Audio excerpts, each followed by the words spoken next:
मेरा नाम आसिया है। मैं अपने वालिदैन की इकलौती औलाद थी। माँ बाप मुझसे बहुत प्यार करते थे। पढ़ाई में भी मैं सबसे आगे थी और टीचर्स की आंख का तारा बनी रहती थी। मेरी एक क्लास फेलो का नाम समरीन था। वो काफी शर्मीली किस्म की लड़की थी। नई नई हमारी क्लास में आई थी। नई तलबा होने की वजह से अभी तक इसकी किसी से दोस्ती ना हुई थी। खामोश और अलग थलग रहती थी। तमाम लड़कियां इसे दोस्ती की ख्वाहिशमंद थीं। वो नहायत खूबसूरत थी। इसकी सूरत लाखों में एक थी। इसी वजह से तमाम लड़कियां इसे दोस्ती करना चाहती थीं। खास तौर पर इसकी आंखें तो बहुत खूबसूरत थीं। लंबी पलकें जब वो उठाती तो तारा सी चमकती आंखें लोगों को अज खुद अपनी तरफ देखने पर मजबूर कर देती थीं। मुझे भी वो बहुत अच्छी लगती थी। एक दिन ऐसा इत्तेफाक हुआ कि टीचर ने इसे मेरे पास बिठा दिया। इस तरह मेरी इसके साथ बातचीत रहने लगी। बातों बातों में इसने मुझे बता दिया कि वो दो बहन भाई हैं। भाई इसका छोटा था। समरीन बहुत कम गो थी, लेकिन जब से वो मेरी दोस्त बन गई तो अक्सर फ्री पीरियड में हम बातें कर लिया करती थीं। तभी पता चला कि इन लोगों ने हमारे घर के करीब ही तीसरी गली में घर लिया है। पुराना घर छोड़ने की वजह से ही इसे अपना साबका स्कूल भी छोड़ना पड़ा था। खैर, मुझे ये जानकर खुशी हुई कि वो हमारे मकान के साथ वाले ही अगले घर में रहती है। इस वजह से मेरी और समरीन की दोस्ती पक्की हो गई कि छुट्टी के वक्त हम अक्सर इकट्ठे ही घर आ जाती थीं। स्कूल ज्यादा दूर ना था, तकरीबन 15 मिनट का फासला था। बातों बातों में पता ही ना चलता और हम घर पहुंच जाते। मैंने अम्मी को बताया कि अब मुझे अकेले स्कूल आना जाना नहीं पड़ेगा, क्योंकि एक नई लड़की ने स्कूल में दाखिला लिया है जिसका नाम समरीन है और इसका घर भी हमारे घर से नजदीक है। वो बोली, ये तो बड़ी अच्छी बात है। किसी दिन इस बच्ची को घर लेकर आना ताकि पता चले कि कैसी है। अम्मी, वो बहुत अच्छी है, संजीदा और बा इखलाक, मैंने वजाहत की। दरअसल अम्मी चाहती थी कि मैं जिस लड़की को दोस्त बनाऊं वो भी इसके बारे में मालूमात रखती हूँ कि किस खानदान से है, खूबसूरत है या नहीं। वो कहती हैं, बेटी, हमेशा अच्छे इंसान से ही दोस्ती का रिश्ता कायम करना चाहिए, क्योंकि आदमी अपने दोस्तों से ही पहचाना जाता है। क्योंकि मैं इकलौती थी, मेरा और कोई बहन भाई भी न था। एक रोज स्कूल से समरीन को मैं घर ले आई, अम्मी से मिलवाया और कहा, मैं अक्सर आपसे कहती थी ना, मुझे बहन की हसरत है, तो अल्लाह ने मुझे बहन दे दी है। समरीन मेरी दोस्त नहीं बल्कि बहन है। अल्लाह मुबारक करे, अल्लाह करे ये रिश्ता हमेशा कायम रहे। अम्मी ने दुआ दी। इनकी दुआ कबूल हो गई। उस दिन के बाद से मुझे कभी तन्हाई का एहसास ना हुआ। मैं भी हर बात समरीन को बताती और वो भी मुझसे कोई बात ना छुपाती थी। 10वीं जमात तक हमारी दोस्ती ठीक चलती रही। कॉलेज में भी हमने साथ दाखिला लिया, लेकिन जैसे ही हमने कॉलेज में दाखिला लिया वो कुछ परेशान रहने लगी। अब वो मुझसे बात भी कम करती थी, जैसे अंदर ही अंदर इसे कोई दुख आ रहा हो।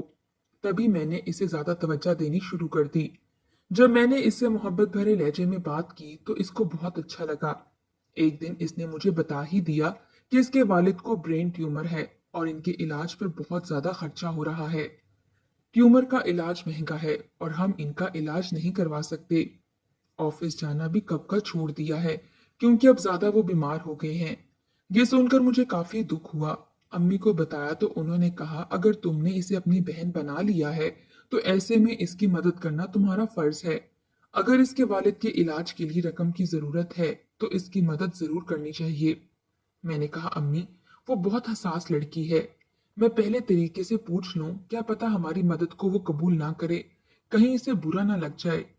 अगले रोज मैंने इससे पूछा तो इसने बताया कि अब्बू का इलाज चाचा वसीम करवा रहे हैं। क्या वो तुम्हारे सगे चाचा हैं? नहीं नहीं, वो हमारे मुंह भोले चाचा हैं। दरअसल पहले हम इनके किराएदार थे। अब ये घर ले लिया तो वो अब्बू से मिलने आते हैं। इन्हें मेरे वालिद की बीमारी का इल्म है। इस बात के चंद रोज बाद ही एक दिन कोई समरीन को लेने घर से आ गया। मुझे लगा कि इसके घर फौतगी हो चुकी है, क्योंकि वो रुकी नहीं, फौरन चली गई। जब किताबें उठाने आई इसकी आंखों में आंसू थे। मैं परेशान हो गई, क्योंकि वो एक लम्हे को भी ना रुकी थी और मुझ तक से बात तक ना की इसने। तब मुझे पता चला कि इसके अब्बू फौत हो गए हैं। मुझे बहुत दुख हुआ। उसी दिन मैं अम्मी को लेकर इनके घर गई। वो बहुत रो रही थी। मैंने गले लगा लिया। इसे मेरी वजह से हौसला मिला। अपने वालिद की वफात के सदमे से वो संभली ना थी कि एक और गम से वो दो चार हो गई। समरीन की माँ की तबीयत भी बेहद खराब रहने लगी। समरीन बेचारी सदमे से नींद जान हो गई। अम्मी को भी अफसोस रहने लगा। मुझे कहती तुम इसके पास जाया करो ताकि इसका ध्यान बटे। एक माँ ही तो इसकी वाहिद सहारा है। दुआ करो इसकी माँ को अल्लाह कभी कुछ ना करे। वो कई रोज तक स्कूल ना आ सकी। मैं हर रोज इसके पास जाने लगी, इसे तसल्लियां देती। इसकी वालदा की तबीयत भी बहुत खराब थी, लेकिन कहती बेटा तुम्हारा एहसान है कि तुम समरीन के पास आ जाती हो, वरना जाने रो रो कर इसका क्या हाल हो जाता। तुम इसको तसल्लियां देती हो तो दुख इसका आधा रह जाता है। जिन दिनों में रोज इसके घर जा रही थी, पता चला इसके मुंह भोले चाचा जिन्होंने समरीन के अब्बू के इलाज में माली मदद की थी, तकरीबन रोज इनके घर आते थे। मैं यही समझी कि अपने दोस्त की बेवा और यतीम बच्चों की दिलजोई को आते हैं। लेकिन एक रोज जब मैंने इनको समरीन के घर देखा तो मुझे वो शख्स बिल्कुल भी अच्छा ना लगा। अब जब वो मुझे इस चाचे की कोई बात सुनाती तो मुझे बहुत बुरा लगता, क्योंकि ये शख्स समरीन से बहुत ज्यादा हमदर्दी जतलाता था। फ्रूट और बहुत सी दूसरी चीजें भी लेकर आता था। न जाने क्यों मुझे ये सब अच्छा ना लगता। मैं इसे कहती याद रखो समरीन, किसी गैर शख्स का इस तरह ज्यादा तुम्हारे घर आना जाना और चीजें लाना बगैर किसी मकसद के नहीं। मोहल्ले में लोग तरह तरह की सोच रखने वाले हैं, और इंसान की इज्जत इसके रख रखाव से होती है। खास तौर पर जब तुम्हारे अब्बू नहीं रहे, तो अंकल का रोज यहाँ तुम्हारे घर आना जाना मोहल्लेदारों को तुम लोगों पर उंगलियां उठाने पर मजबूर न कर दे, क्योंकि ये तुम्हारे मुंह भोले चाचा हैं। इनका तुमसे खूनी कोई रिश्ता नहीं। जवाब में वो यही कहती आसिया, तुम गलत ख्याल को दिल में जगह मत दो। उन्होंने मेरे अब्बू मरहूम से वादा किया था कि वो हमेशा हमारा ख्याल रखेंगे। वो बिल्कुल मेरे वालिद जैसे हैं। वो सिर्फ हमारी हमदर्दी खैर खैरियत मालूम करने के लिए आते हैं। समरीन की बातें सुनकर मैं खामोश हो जाती। वो इतनी समझदार नहीं थी और ना ही जिंदगी की ऊंच नीच से वो वाकिफकार थी। इन दिनों हमारे कॉलेज में टेस्ट हो रहे थे। मैंने समरीन को फोन किया कि पर्चे की तैयारी अच्छी तरह कर ले। इसने बताया कि हम मोहल्ले की एक शादी में गए हुए हैं। शादी के घर से शोर की आवाजें आ रही थीं। इसने मुख्तसर बात करके फोन बंद कर दिया। सुबह इसकी अम्मी घबराई हुई हमारे पास आई। बताया शाम को समरीन मोहल्ले की ढोलकी की तकरीब में गई थी और वो वापस नहीं आई। वहां जाकर मालूम किया वो वहां भी नहीं थी। रात मैंने अंगारों पर बसर की। अगर तुम्हें इसके बारे में कुछ मालूम हो तो मुझे बता दो। मैंने कहा आंटी, मुझे और तो कुछ मालूम नहीं, लेकिन कॉलेज में अक्सर वो अपने चाचा का जिक्र करती थी। इनकी बहुत तारीफें भी करती थी। बस इसके सिवा किसी के बारे में कोई बात नहीं की। कल मैंने शाम को इसे फोन किया था टेस्ट के बारे में बताने के लिए, लेकिन इसने मेरी पूरी बात ही नहीं सुनी और फोन बंद कर दिया। मुझे काफी डिस्टर्ब भी लग रही थी। खाला परेशान होकर चली गई और मैं सोचने लग गई, मुझे क्या पता था कि वो हमेशा के लिए किसी दलदल में फंसने जा रही है, जहां से जिंदा लाश बनकर वो वापस आएगी। अगर मालूम होता तो मैं शादी वाले घर चली जाती जहां से वो गायब हो गई थी। मैं इसे रोक लेती तो शायद वो कहीं ना जाती। जब अब्बू ने ये बात सुनी तो गुस्से हुए कि अब तुमने ऐसी लड़की से कोई ताल्लुक नहीं रखना। बेशक इज्जत जिल्लत खुदा के हाथ में होती है, क्योंकि इंसान जानबूझकर तो जिल्लत नहीं खरीद लेता। समरीन की बेवा माँ की हालत काबिल रहम थी। उन्होंने किसी जानने वाले का दर जाकर खटखटाया और मदद की दरख्वास्त की। इनका एक वकील वाकिफकार था। उन्होंने खाला को इसके पास भेज दिया। वकील साहब ने भाग दौड़ की तो पुलिस ने 15 दिन बाद बिल आखिर समरीन की खोज निकाली और समरीन को लाहौर के करीब किसी गांव से बरामद करके ले आए। दरअसल इसका वही चचा अगवा करके ले गया था जिसके बारे में वो कहती थी कि मुझको इसकी बातों में अपने वालिद मरहूम की शफकत महसूस होती है। उन्होंने मेरे वालिद का इलाज करवाने में हमारी काफी मदद की थी। वो हमारे मोहसिन हैं। समरीन बुरी लड़की ना थी, लेकिन मैं सोच भी ना सकती थी कि वो इतनी बेवकूफ होगी कि किसी भी शख्स पर एतबार करके इसके साथ चली जाएगी, अपनी वालदा को बताए बगैर ही। समरीन की गुमशुदगी के दौरान मुझे भी दूसरों की बहुत सी बातें सुनना पड़ी। लड़कियां पास से गुजरते हुए कह जाती कि वो इसी की दोस्त थी, जिस पर मुझे शर्मिंदगी महसूस होती। ताहम मेरा दिल नहीं मानता था कि समरीन कोई बुरी लड़की है। शायद को इसको धोखे से कोई साथ ले गया था। अफसोस तो इस बात का था कि इतनी अच्छी दोस्त होने के बावजूद इसने मुझे कोई बात ना बताई थी कि वो क्या कदम उठाने वाली है। हालांकि उसी शाम मैंने इसे फोन भी किया था। वो वापस आई तो मैं अब्बू के डर से इसके घर मिलने न गई। तब एक दिन वो खुद हमारे घर आ गई। अब्बू ऑफिस गए हुए थे। अम्मी के दिल में इसके लिए कोई जगह ना थी। उन्होंने इसके सलाम का जवाब भी ना दिया। लेकिन मैंने इससे अच्छे मूड में बात की ताकि अगर कोई दुख या मसला बताने आई है तो वो मुझे बता दे। इसने कॉलेज छोड़ दिया था क्योंकि सब लोग इसे बुरी नजरों से देखते थे। इसके सगे मामू जो दूसरे शहर में रहते थे, इनको वाकये का पता चला तो वो बहुत खफा हुए और समरीन की वालदा पर दबाव डाला कि अब इसको घर बिठाना ठीक नहीं, बल्कि जल्द अज जल्द इसकी शादी कर दो। लेकिन जब तक अच्छा रिश्ता ना मिले तो शादी कैसे होगी। खाला ने इनसे कहा तो वो बोले, हम खुद रिश्ता तलाश करके इसकी शादी कर देंगे। उन्होंने जल्दी में मुनासिब रिश्ता तलाश ना किया और एक ऐसे शख्स से इसकी शादी करवा दी जिसकी बीवी मर चुकी थी और 2 बच्चे छोड़कर गई थी, जिनको पालना अब समरीन की जिम्मेदारी थी। वो इस जिम्मेदारी को पूरी तरह नहीं निभा सकती थी। शौहर इस पर हाथ उठाने लगा। वो नहायत सख्त आदमी था। समरीन की शादी में मैं सिर्फ इसकी अम्मी के इसरार पर शामिल हुई थी, लेकिन मुझे इस बेजोड़ शादी पर बहुत अफसोस था। दूल्हा उम्र में बड़ा और 2 बच्चों को लेकर बैठा था। मोहल्लेदार अजीब बातें कर रहे थे। मैं अक्सर इससे कहा करती थी, मैं तुम्हारी शादी में दोस्त नहीं बहन बनकर आऊंगी। लेकिन जाने क्यों जब खाला इसकी शादी का बुलावा देने आई तो मेरा दिल न चाहता था कि मैं शादी में जाऊं। वो रुखसत होकर अपने शौहर के घर चली गई और हमारा मिलना जुलना खत्म हो गया। मैं समझती थी वो अपने घर में खुश है, लेकिन एक दफा इसने खत लिखकर अपनी अम्मी के हाथ भेजा कि मैं शौहर के घर बहुत दुखी हूँ। वो मुझे बच्चों की मुनासिब देखभाल ना कर सकने पर बहुत मारता पीटता है। हालांकि मैं कोशिश करती हूँ कि इसके बच्चों की ठीक तरह से देखभाल कर सकूं, फिर भी इसे शिकायत रहती है। वो रोज ही मुझे किसी न किसी छोटी सी बात पर मारने लगता है। मार मार कर इसने मेरा जिस्म नीला कर दिया है। समझ नहीं आती मैं कहाँ जाऊं। मैं खत पढ़कर रो पड़ी। क्या कर सकती थी सिवाय इसके कि इसकी वालदा से कहा मेरी तरफ से इसको तसल्ली दे दिया करें। जब समरीन का सब्र खत्म हो गया तो इसने उसी वकील से राब्ता किया जो इसे मुंह भोले चाचा से छुड़वा कर लाया था। इसने फिर से भाग दौड़ की और समरीन को खुला दिलवा दी। वो माँ के घर आ बैठी। अब वकील साहब रोज इनके घर आने लगे। इस दौरान खाला बीमार पड़ गईं तो इनको अस्पताल ले जाने की जिम्मेदारी भी वकील साहब ने उठा ली, क्योंकि वो इनकी नजरों में फरिश्ता बन गए। हालांकि इनसे भी इनका कोई रिश्ता ना था, लेकिन रिश्तेदार से बढ़कर वो हो गए थे। समरीन की अम्मी रोज बरोज कमजोर और लागर होती गईं।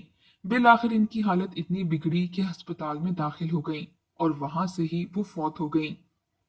अब घर में समरीन और इसका छोटा भाई राशिद रह गया। वकील साहब रोजाना इसी तरह आते जैसे इसके मुंह भोले चाचा आते थे। मुझे पता चला तो मैंने फोन करके समरीन को समझाया।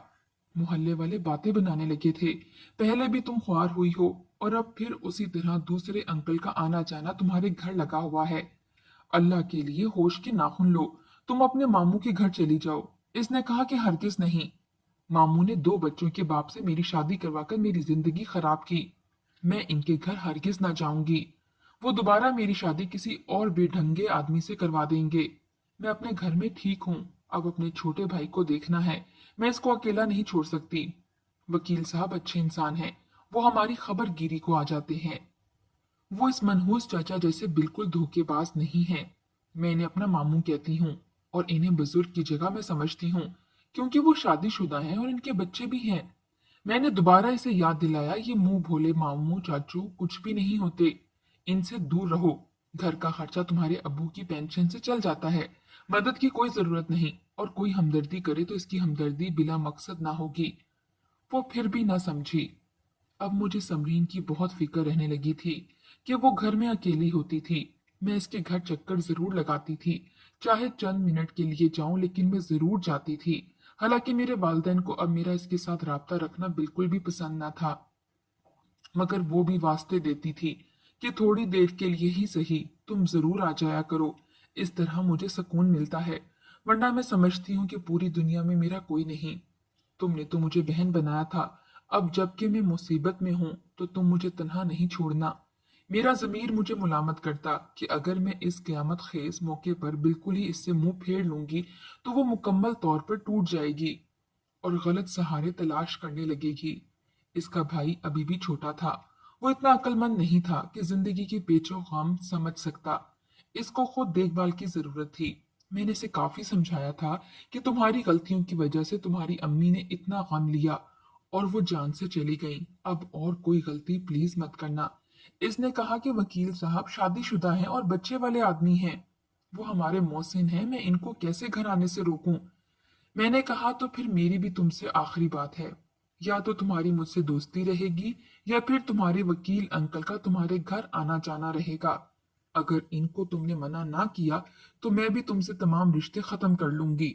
घर वालों की बातें मेरे वालिद ने सुनी तो उन्होंने मुझे सख्ती से रोक दिया कि तुम समरीन के घर हरगिज ना जाओगी और ना तुम अब इससे मिलोगी। जाहिर है मुझे अपने वालिद की बात ही माननी थी। मैंने समरीन की दोस्ती को खैरबाद कह दिया।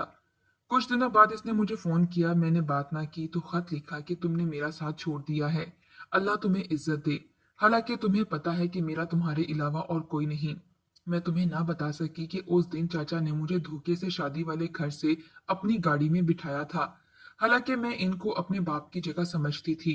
उन्होंने कहा तुमने दुल्हन के लिए तोहफा नहीं लिया, चलो बाजार चलकर मैं तुम्हें दुल्हन के लिए तोहफा दिलवा देता हूँ। ये बात उन्होंने मुझसे फोन पर कही तो मैं इनके साथ शादी वाले घर से ही चली गई। और जब मैं इनके कब्जे में चली गई तो कहा, मैं कोई तुम्हारा चाचा नहीं हूँ, बल्कि मैं तुमसे शादी करना चाहता हूँ। मैं बहुत हैरान हुई कि चाचा आप ये क्या कह रहे हैं। मैं आपको ऐसा नहीं समझती थी। उन्होंने गुस्से में कहा, मैं ऐसा ही हूँ, और अगर तुमने इनकार किया तो तुम्हारी माँ और भाई की खैर नहीं। मजबूर थी। उस वक्त मुझे मौत भी ना आई। मुझे इसकी बात का यकीन था क्योंकि वो वाकई बुरी लड़की ना थी, लेकिन ये इसकी भूल थी कि हर किसी पर एतबार कर लेती थी। शायद इसकी खूबसूरती इसे तबाह कर गई थी। मेरे इम्तिहान खत्म हुए, मैं अम्मी के साथ अपने ननिहाल चली गई। हम वापस आए तो मुझे पता चला कि समरीन ने उसी वकील अंकल से शादी कर ली और अब वो इनके साथ रहती है। अपने भाई को भी अपने साथ ले गई थी। आखिर वही हुआ जिसका मुझे डर था, जिसका मैं इसे हमेशा समझाती रहती थी, लेकिन इस लड़की ने मेरी एक बात ना सुनी। खैर, अब मैं इसके लिए दुआ करती थी, या अल्लाह इसको आबाद रख। अल्लाह करे इसका तीसरा शौहर अच्छा साबित हो। न जाने इसके साथ क्या हुआ था। शायद इसके साथ जबरदस्ती वकील साहब ने शादी कर ली थी।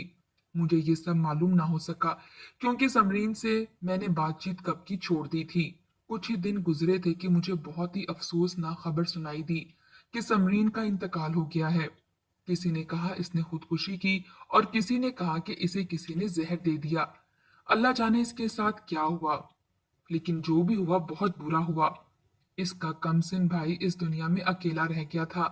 इसके मामू आकर इसे अपने साथ ले गए और मकान भी बेच दिया।